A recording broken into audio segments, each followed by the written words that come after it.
Okay, dear students, in this session we are discussing about data types in Java. There are two data types in Java. One is called primitive data type, another one is called non-primitive data type.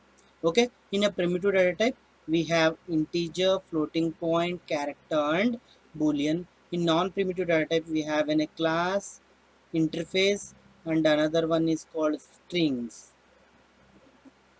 Okay, so here why we differentiate these into different primitive data types, so we will see one by one. So integer is a data type. It will be store numbers without any point. For example, it will store numbers like 20, 10, 30, like the direct numbers it will store.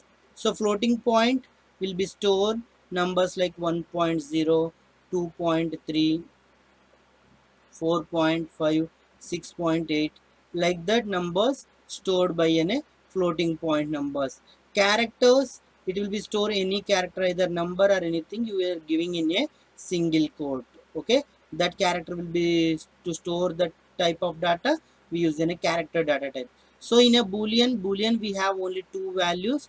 One is called true, another one is called false. It will give only the two values, either true or false. Okay, we'll see one by one why these will be differentiated. So integer will be differentiated into byte, short, int and long, because according to their memory size we'll differentiate. Okay, we'll see one by one its memory size, default values and all.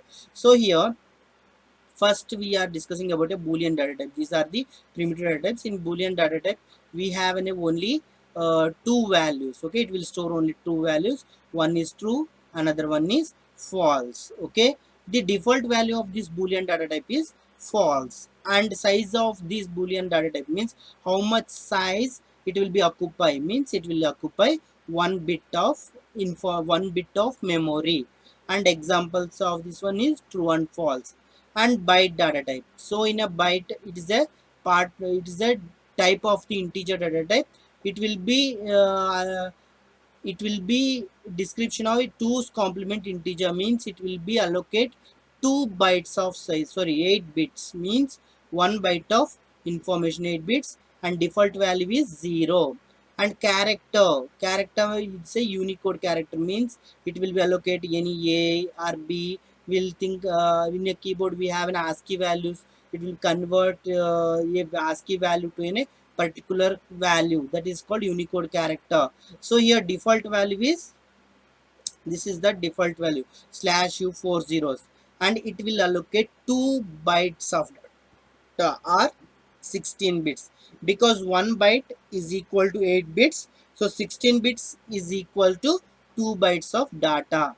And while giving a input to any character, we have to specify in a single quote. Now short. Okay, short is a type of integer data type. Its default value is 0, and it will allocate 2 bytes of memory or 16 bits of memory. And another one integer default value is 0, and it will be allocate 4 bytes or 32 bits of data. So it will be store any number 0, 1 or -1, -2, any number it will be stored. Next, long is a type of integer data type. So it will be default value is 0, and it will be store 8 bytes of data or 16 bits of memory it will be occupy. Okay, it will be too long. If you want to store larger numbers, you have to use long data type. Next one, we have a data type called float. Okay, when you are using any numbers, for example, default value you can use 0.0f.